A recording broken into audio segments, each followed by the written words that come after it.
Bine v-am găsit, bine v-am regăsit, dragilor din Zodia Vărsător, oriunde v-ați afla. Iată-ne din nou împreună la o nouă lectură pentru perioada 18 până pe 24 august inclusiv, așa că toți cei care aveți Soare, Lună, Venus, Ascendentul sau oricare alt aspect astral important pentru voi din harta voastră natală și care are legătură cu Zodia Vărsător, această lectură este de asemenea și pentru voi. Ca de fiecare dată vă readuc aminte că voi sunteți cei care vă construiți viitorul în urma alegerilor și deciziilor pe care voi le luați. Este o lectură generală, vă rog să luați decât acele mesaje care rezonează cu voi, restul lăsați-le să zboare în univers. Așa că, dragilor, din Vărsător sau cu legături importante cu această zodie, haideți să vedem care este energia voastră în această săptămână 18 până pe 24 august inclusiv. Care este energia? Sunt foarte multe cărți. Niște griji vis-a-vis de cineva din berbec posibil, cineva autoritar. Se cere mai multă organizare, mai multă responsabilitate, mai multă obiectivitate în ceea ce privește ceea ce voi vă doriți. Într-adevăr există o șansă de a prospera, dar trebuie să fiți cât mai practici. Așa în mare din ce văd eu aici. Haideți să ne mai amestecăm o dată și să vedem dacă vor să ne dea energia voastră.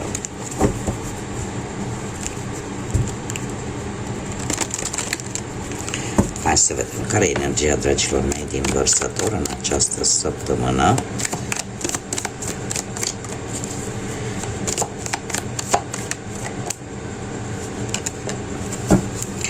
Și o energie de pământ. Dragilor, e o energie destul de mulțumitoare. De ce? Pentru că vă bucurați de foarte mult echilibru, atât în exterior cât și în interior. Sunteți foarte siguri pe voi și vă bucurați de o reușită la nivel personal. Totul merge bine, poate că unii în sfârșit au reușit să iasă și la pensie și se bucură de acest fapt, alții poate au reușit, nu știu, să avanseze sau să le apară o oportunitate foarte bună de a crește, de a avansa. Cert este că e o energie de mulțumire. De mulțumire, cum am mai spus, la nivel personal. Ceva ce v-a ieșit din plin. Ceva ce voi v-ați dorit pentru voi, în mod special. Haideți să vedem ce vine pe fiecare plan în parte pentru dragii mei din Vărsător în această săptămână 18 până pe 24 august.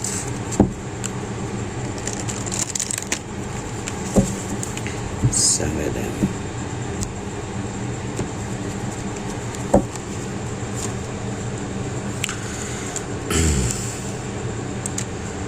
Și dacă Zodia Vărsător vă spune ceva,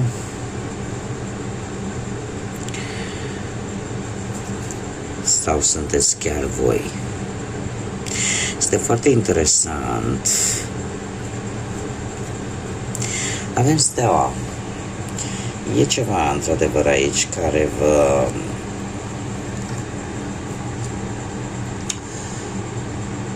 gândiți voi să obțineți ori un job mai bun, ori vreo avansare, ori că ați depus voi niște documente pentru ceva interviuri sau pentru a îmbunătăți cumva situația voastră la locul de muncă. Trebuie să aveți mare grijă pentru că nu tot ce zboară se și mănâncă. Sunt tare curioasă. Da, se pare că într-adevăr e o ofertă bună. În această săptămână, posibil cu acest 5 de cupe, să aveți senzația că, domne, nu cred, nu cred că mai recuperez orele pe care mi le-au pierdut ăștia, nu cred că mai recuperez banii de la muncă, nu cred că o promisiune se va ține până la sfârșit, pentru că, într-adevăr, o ofertă foarte bună, ori de loc de muncă, ori că să te ajute în rezolvarea unei anumite situații legate de muncă, aparent e prea frumos ca să fie și adevărat, dar se pare că, într-adevăr, e pe bune. Și voi, încă de la începutul săptămânii, sunteți foarte plini de optimism, așa, de speranță, da? Și vă gândiți, domne, trebuie să avansez, trebuie să obțin acest job. Posibil să fiți voi, posibil să, cum am mai spus, să aibă o influență, o altă zodie a Vărsătorului sau zodia Leu, mi-apare mie aici, dar este cu succes. Și are o legătură, aș spune, și cu un dram de noroc. Da? Cumva e o schimbare foarte benefică pentru voi pe planul ăsta al muncii. Deci oferta asta, promisiunea asta, se pare că într-un final, chiar dacă nu se va întâmpla în această săptămână în mod special, în săptămâna imediat următoare, într-un fel sau altul, se va materializa. Se va rezolva respectiva problemă profesională sau respectiva ofertă pe care voi ați primit-o. Adică nu e chiar, alegerea voastră nu e una tocmai rea, chiar deloc, ar spune. Pe partea banilor. Și asta este o realizare personală, nu? Pe partea bănuților, ia să vedem. Pe partea banilor se pare că lucrurile merg nu bine, foarte bine. Mai rar este adevărat la voi. Dar cu acest 2 de cupe, încă de la începutul săptămânii, aș spune că finanțele sunt destul de echilibrate, adică ai atât fix cât îți trebuie. Pe parcursul săptămânii avem un 7 de bâte care îmi spune că există posibilități de a crește la bani. Dar cumva trebuie să vă gândiți un pic și pe termen mai lung. Există într-adevăr, nu știu, niște bani veniți ori în urma unei moșteniri, a unei vânzări, unei proprietăți, sau din partea familiei, sau unei familii înstărite, unei familii care are bani. Zecele ăsta de monede îmi spune că veniturile tale într-un fel sau altul vor crește. Și într-adevăr apare foarte mult noroc, din câte văd eu aici, cel puțin până în prezent. Atât pe partea muncii cât și pe partea banilor apare norocul care se pare că este de partea ta în această săptămână.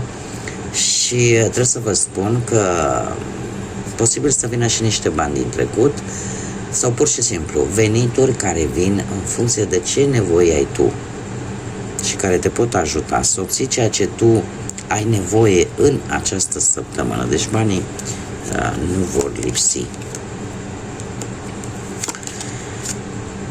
Haideți să vedem, viața sentimentală, cei care sunteți într-o pereche nu e bine deloc. Se află un adevăr incomod, un adevăr care pe o parte îți clarifică niște lucruri, dar pe partea cealaltă doare și te și blochează în același timp. Este situația în care afli aceste secrete, aceste adevăruri și în același timp te și blochezi, pentru că cumva parcă nu știi cum să abordezi problema, nu știi cum să o manevrezi, ca să zic așa. De ce? Pentru că relația voastră, probabil, cei care sunteți într-un cuplu, care formați un cuplu, în ultima vreme a fost așa, una caldă, una rece, azi ne-am înțeles, mâine nu ne-am înțeles, azi am fost împreună, mâine n-am mai fost. Dar cumva aflarea acestor adevăruri incomode pe tine te va face să suferi. Pentru că îți vei da seama că ai avut încredere poate în cine n-a trebuit.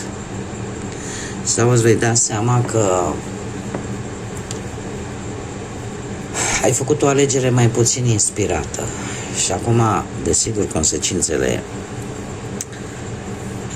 se văd, apare ca să zic așa, această durere emoțională, care nu e foarte ușor de trecut peste. Chiar aș vrea să mă uit așa un pic în antiteză. Ce bine au ieșit atât partea asta profesională, materială, și cum toate trebuie să aibă, parcă era prea frumos, nu? Să fie toate bune. Dar asta e viața, n-avem ce să facem. Cert este că unii dintre voi chiar pot avea un dialog destul de rațional, destul de sincer, dar în care probabil se vor spune lucruri care te vor răni, din păcate. Și acest blocaj al tău vine cel mai mult pentru că unii dintre voi chiar v-ați sacrificat pentru relația voastră. Ați renunțat la multe. Și asta cred că doare cel mai tare. Haideți să vedem cei singuri.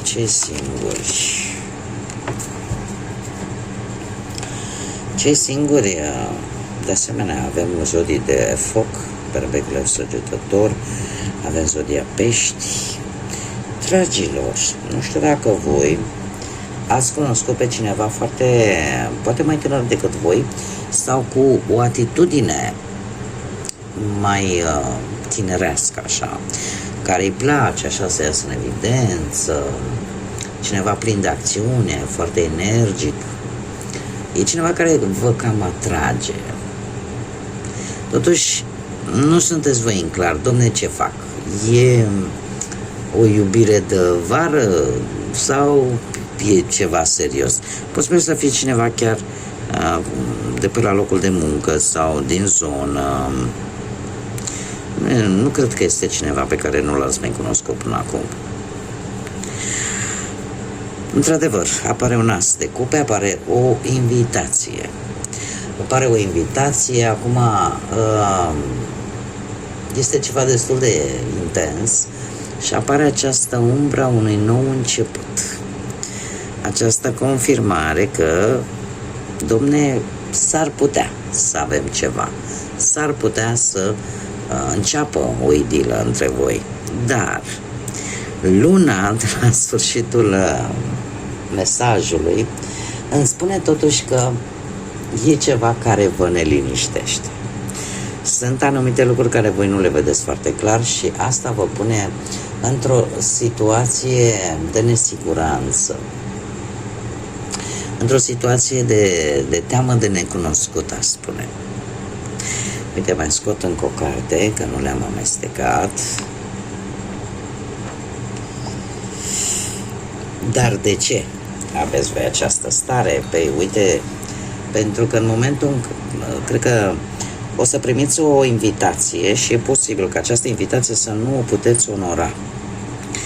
Dar nu pentru că n-ați vrea, ci pentru simplu motiv că ceva se interpune. Apare un mic blocaj. Poate să fie într-adevăr și faptul că voi nu prezintă foarte multă încredere și atunci logic că dacă nu ești perfect convinsă, dom'le, mă duc sau nu mă duc la întâlnirea asta, prefer să nu te duci. Sau poate, pur și simplu, se interpune altcineva.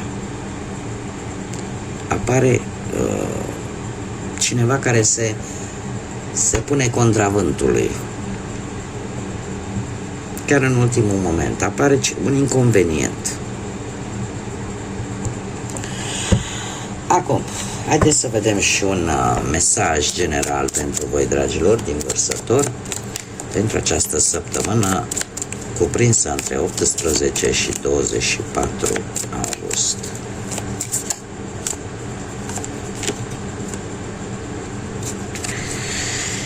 Foarte interesant, avem numărul 23 sau numărul 5. Numărul 5, care vorbește de libertate, de schimbări, de noi experiențe, dar îmi poate vorbi de tensiuni și de ușoară instabilitate. Care este binecuvântarea cu care vine această carte? Ne spune în felul următor: binecuvântat binecuvântată cu protecție. Vei fi protejat în această săptămână în ceea ce privește poate conflictele sau în ceea ce privește anumite obstacole care pot apărea în viața voastră în această săptămână sau protecție împotriva noilor, nu neapărat împotriva. Atunci când ai câte o nouă experiență, să te simți oarecum protejat de ceva anume. De asemenea, mari schimbări în care voi veți beneficia de o anumită protecție specială. Bun, dragilor, cam atât am avut pentru voi pentru această săptămână. Mulțumesc pentru prezență, mulțumesc pentru acest sprijin care vine din partea voastră prin intermediul like-urilor, comentariilor și distribuirilor voastre, cum de asemenea le urez bun venit tuturor celor care sunt proaspeți abonații acestui canal. Invit pe toată lumea, cei care rezonați sau care pur și simplu vă plac acest gen de lecturi și felul în care ele sunt exprimate. Eu vă aștept cu mare drag să ne întâlnim cu toți aici, este gratuit, așa că puteți foarte ușor să vă abonați. Iar această săptămână eu sper să vă aduc ceea ce aveți voi nevoie cel mai mult, ceea ce simțiți voi că v-ar putea ajuta să mergeți înainte sau să vină în viața voastră cel mai mult. Să aveți liniște, să aveți pace în suflete, în gânduri. Iar până la o nouă lectură, eu vă doresc tot binele din lume și, desigur, să fiți iubiți, dragilor.